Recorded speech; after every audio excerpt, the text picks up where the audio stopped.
Hey everybody, this is another quick and dirty video about how I got my SEO where it is. You might have seen some of the other videos that I did. I think back in February my organic traffic per month was running about 5,000.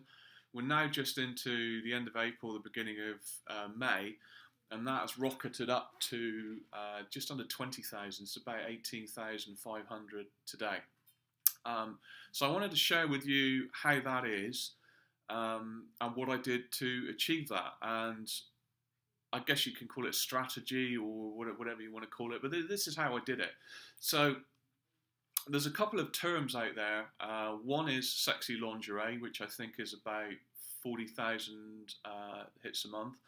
And the other one is sexy underwear, which is, again, that's about 37, 38,000 hits a month. And I sell lingerie, that's what I do. So if you look at my ranking for that, you're welcome to Google Katie's Boutique and see what you find. But currently I'm ranking position 2 for both of those things. And I'm beating major international companies in the UK like Marks and Spencer, ASOS, Debenhams, people like that. So you've got some random middle-aged fat guy in the UK running a dropshipping business on Shopify who's beating the majors on SEO. So we can do it. We can do it. It makes a level playing field. So how did I do that?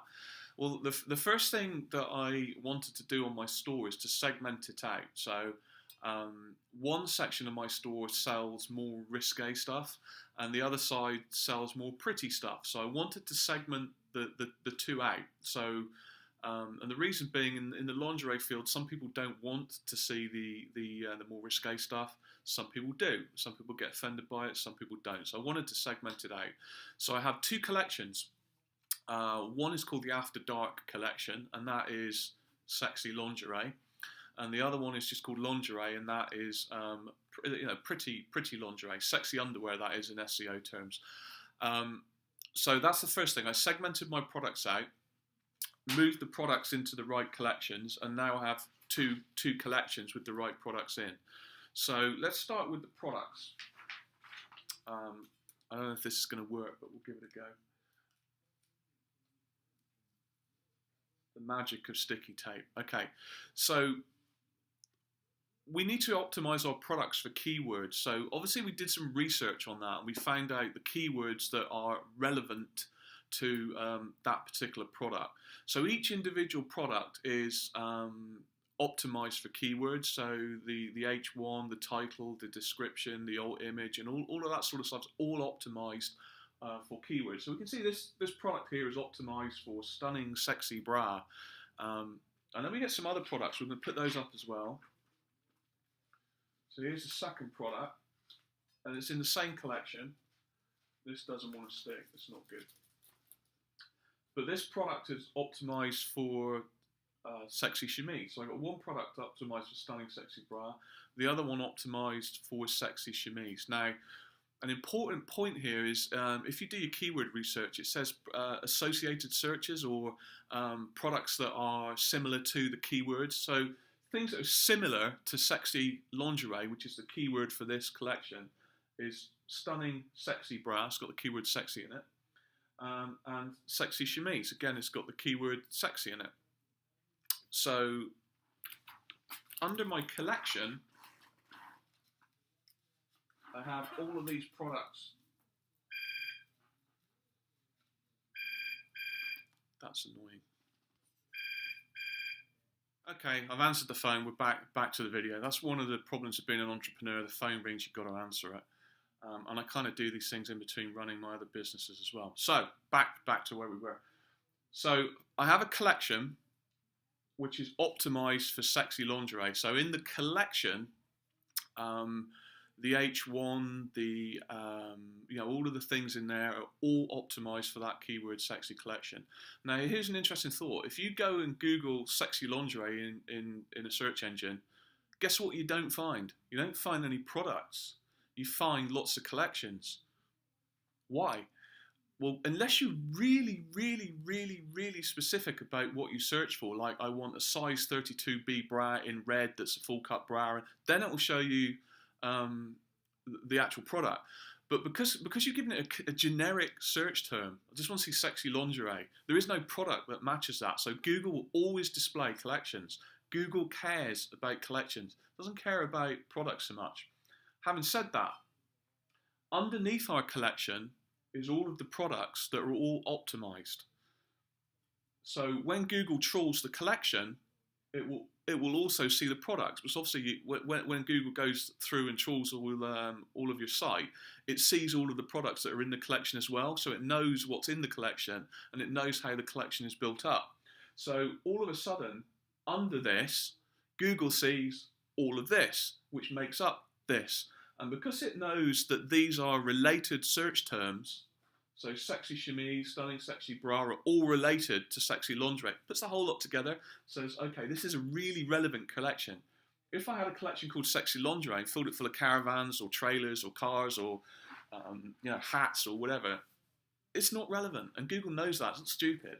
So it understands that the collection is full of really relevant products, so the collection is really relevant. That's the first thing. So now I have a second collection over here of sexy underwear. So remember I said I split the thing into more risque stuff and more pretty stuff. So I also have another collection of sexy underwear, and I do exactly the same with that.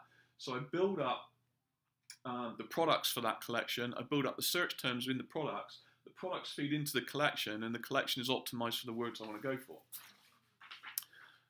Hope you kept up with that. Okay, so now we have a collection that's really optimized. Google will find the collection and it will index the collection. So now we need to give it some authority so it cares about it. It cares about us more than anything else. We've already built up a little bit of authority because we are really relevant to what people are searching for. People search for sexy underwear. This is real relevant, so Google is more likely to dish it up. So you're already one step ahead of your competitors by having that relevancy that you didn't have to start with. Now we want to do all the things that other people do. We want to blog to it. We want to link to it and all of that stuff. Here's my strategy. Links. So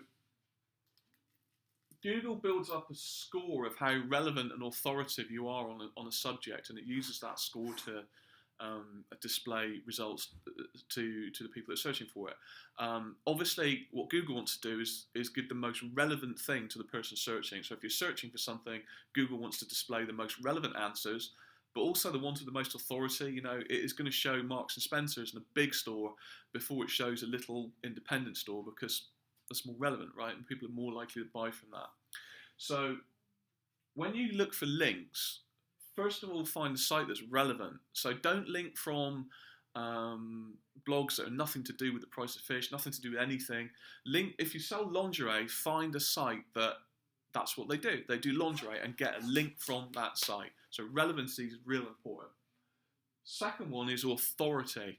So if you can find a site that is a real authoritative site, so somebody that blogs on lingerie, it's got a massive following on lingerie, lots of people care about them, you Google them, they appear, a link from that is going to be worth a lot more to you than a link from just anything, a kind of directory site, Yellow Pages, or all of these kind of things that you get on Upwork, or you pay a link builder, they just go and get you all this bollocks that you don't really need.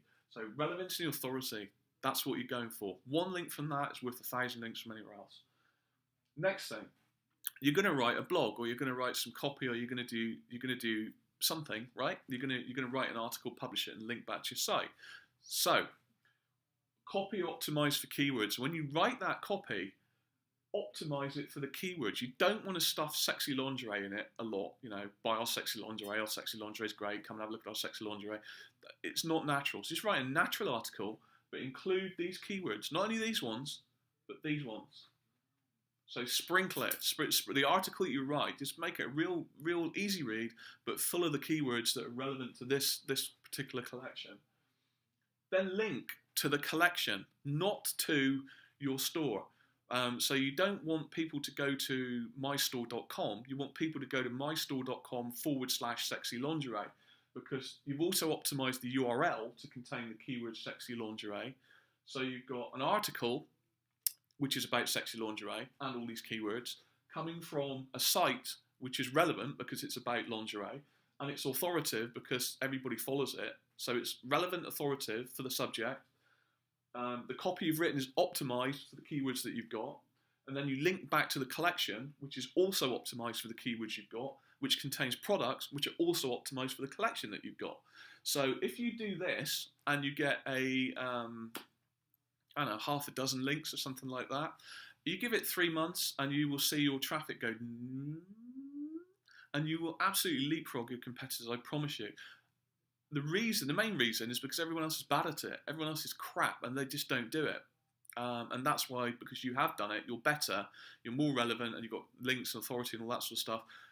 You'll start going up the rankings, and the more, and it's a self-perpetuating thing. The higher up you go, the more authoritative you become, the more links these links become worth to you, and you just keep going up and up and up. So that's how I've got these terms which are 30, 40, 50,000 people, and I'm right up there in position 2, certainly top 10 for most of them. So do this for every collection, okay? If you push your homepage, and in my case it's katiesboutique.co.uk, if you push all of your links to that, all that's going to happen is when people Google katiesboutique.co.uk, you come up number 1, because that's what they're looking for. If they're looking for sexy lingerie, that's nothing to do with your homepage. Maybe a little bit, but it's nothing to do with it. So when people Google sexy lingerie, they just won't find you because your homepage and what you've optimized your page for is just not relevant. All of this really is relevant. So that is how I got 2 real generic search terms right up there to position 2.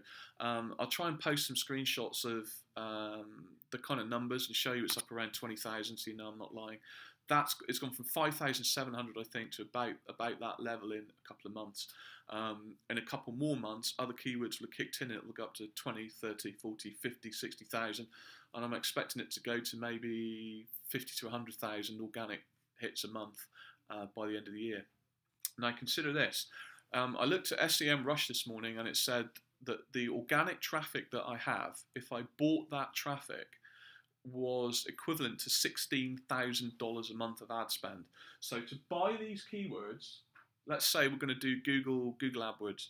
We're going to buy the keyword sexy lingerie. We're going to buy the keyword stunning sexy bra. We're going to do some Google AdWords against those keywords. Obviously, they cost you. There's a cost per click for those keywords. The equivalent traffic that I'm getting in organic is $16,000 a month of paid traffic. That's the equivalent traffic I'm getting. You multiply that out, that's the best part of $200,000 a year of paid ad spend that I'm getting for nothing. I can sit here quite smug about that because I ain't paying for it. So for people who say to you, you can scale out with paid ads, yeah, but you're going to pay $200,000 a year just to get the traffic that I've got, and then you've got to convert that traffic. So when you apply conversion rates and all the other stuff to it, all I know is I got $200,000 in the bank that I wouldn't have if I had to pay for that traffic. So I think you need both strategies. You need paid and you need organics. Organic is a longer term thing. It's not a quick win. You need to sit there for a month or 2 and kind of wait and see what happens and be a bit patient with it. But you will get there. But you need both of that. So from day 1, I set out to do these things, and now I'm reaping the benefit. I'm still doing paid. I don't tell anybody, but I put £7 a day, maybe $10 a day into Facebook, and I do okay. So that's how I got there. If you've got any questions, ping me a line. You can drop me a line, info@katiesboutique.co.uk.